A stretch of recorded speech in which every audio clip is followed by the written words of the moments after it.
I'm rethinking my entire relationship because my boyfriend genuinely believes it's worse to cheat on an abuser than to actually be one. To be clear, nobody in this situation is abusive and nobody is a cheater. My boyfriend, 26 male, of 2 years, and I, 24 female, got into an argument that started with a musical waitress, which is about a woman who cheats on her abusive husband with her gynecologist. She's also pregnant. The husband is physically and financially abusive and won't let her leave him, though she is secretly saving up money to enter a pie baking competition, so she can hopefully use the prize money to leave him and find a better future for herself and her baby. Here's my take. I don't condone cheating, but in my opinion, if your partner's hitting you and trying to take all your money, then you don't owe them any loyalty. At that point, you're more of a prisoner than partner, and you don't have to feel bad for cheating. It's better if you don't, because you might be in a lot of danger if your abuser finds out, but I wouldn't shame the cheater. However, in this case, the doctor also has a wife, which the main character knows from the beginning but ignores until she meets said wife, at which point she ends the affair. So, I think she's in the wrong for sleeping with a married man, but not wrong for cheating on her husband. My boyfriend is a lot more religious than I am and says that there is never an excuse for cheating. He says adultery is always a sin, and if she wanted to have a new relationship, she should have waited until she could leave him. He says the husband is wrong for abusing her, but she also made vows to be faithful to him, and two wrongs don't make a right. He says he doesn't know if he could remain friends with someone who cheated on her husband, even if he was abusive. Personally, I think this take is freaking crazy. Of course, I didn't say that to his face, and I find his rigid definition of sin and immorality alarming.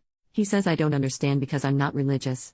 I said I don't think religion validates not having empathy for an abuse victim and recognizing that the relationship dynamic changes once abuse starts.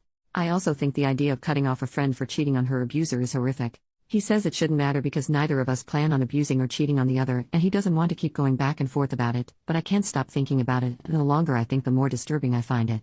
He's never been cheated on or abused, so it's not like some traumatic psychological thing. He just can't wrap his mind around cheating being okay in any circumstance. Up till now, religion has never been a reason for disagreement, and neither of us want kids, so I didn't think it would, but the whole "you don't understand because you're not religious" really got on my nerves. Both of us agree that the doctor is unequivocally wrong both for cheating and for hooking up with a vulnerable patient. He deserves to get dumped and fired and have his medical license revoked, but that's not really relevant. It feels a little ridiculous to end a relationship because of an argument that started with a fictional musical about pie, but here I am.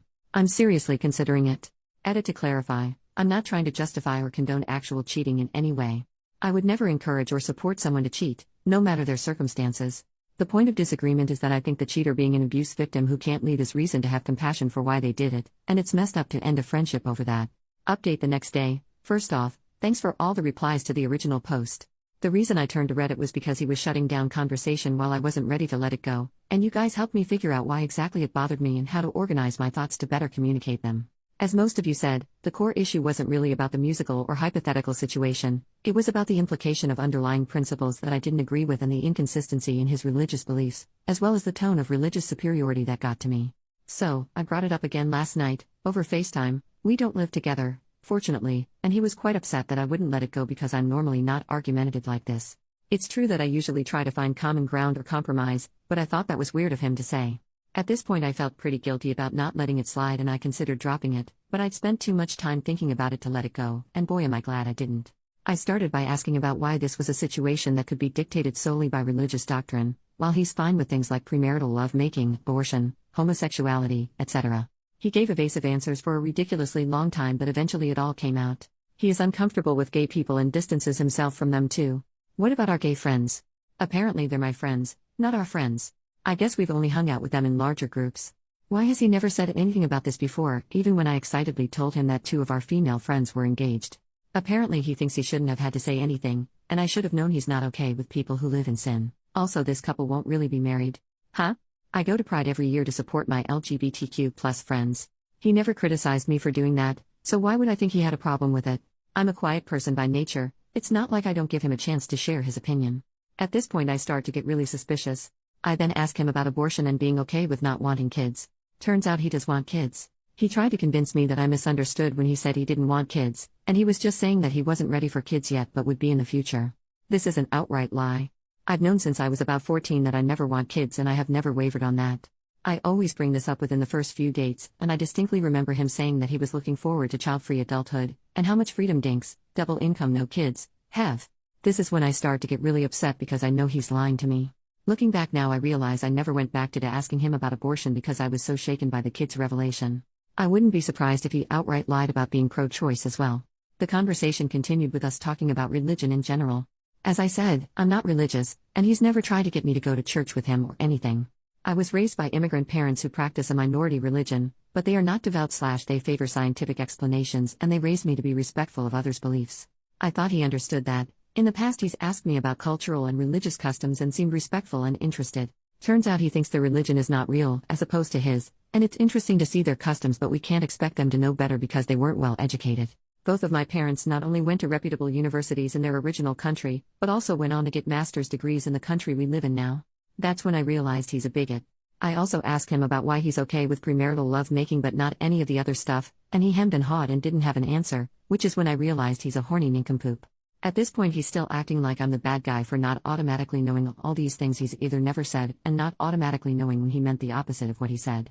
By now I know that I'm done with this relationship, but I ask him why, if religion is so important to him, he's okay with me not being religious. Long story short, he basically thought that by the time it all came out, I'd be so obsessed with him that I wouldn't dare leave him, and I would become a follower of his religion because let's be honest, he's out of my league and I won't find anyone better now that I'm getting fat. I've gone from a size 2 to a size 4 in 2 years, what the heck? And some frankly racist, elitist crap about how his, rich, family is better than mine. This whole time he was acting like I was ridiculous for overreacting to all these revelations. Finally I told him it was over and he didn't seem to believe me. Whatever, I know I'm done with him. I went to bed angry and upset, but I woke up more relieved that I know the truth now. It's going to take me a while to trust again after all those lies, but better that it happened now when I can make a clean break than if it happened after I'd moved in with him or after I'd gotten pregnant and he'd gotten me arrested for seeking an abortion. Luckily I have the day off work today to process it all mentally. I didn't have any texts or calls from him this morning, so I figured he'd either accepted it or was still in denial. I didn't care much. Then a few hours ago I got a very angry voicemail from his mom, a woman I've met twice and has my number because we exchanged a few recipes, telling me I'm going to hell for, among other things, cheating on her baby boy. That's right, this guy must be a pathological liar or something, because his response to me dumping him for being a liar was to run to mommy with a new lie about me hooking up with some fictional man from work. Forget the fact I'm not a cheater, I don't even work with any men who would fit this lie. I sent the mom a text spelling out the truth and told her I was blocking her, which I did. Since then I've been reaching out to friends to tell them my side of the story before he feeds them a bunch of lies too. Fortunately the ones I've talked to so far believe me, because I was kinda scared about the fact I don't have any proof besides the voicemail, and he is the more charismatic and persuasive one. The friend group is pretty liberal-minded though, and it is bizarre that his opinions never came up before. But I guess he saw them as my friends while his church friends, who I never saw much of, were his friends. Overall, I'm trying to stay optimistic, but it's terrifying how smoothly he could lie to me for so long. It only came out because he let his guard down because we were talking about a fictional story. Initially I felt ridiculous for not letting it drop. Thank you to those who encouraged me to trust my instincts and get to the root of what bothered me. Finally, though it didn't come up again, I'll say again for the record that abuse victims whose partners won't let them leave are prisoners, not partners. They do not owe their captors any loyalty. Infidelity in that context is not a healthy or safe or smart choice, but people make bad choices when they're in survival mode.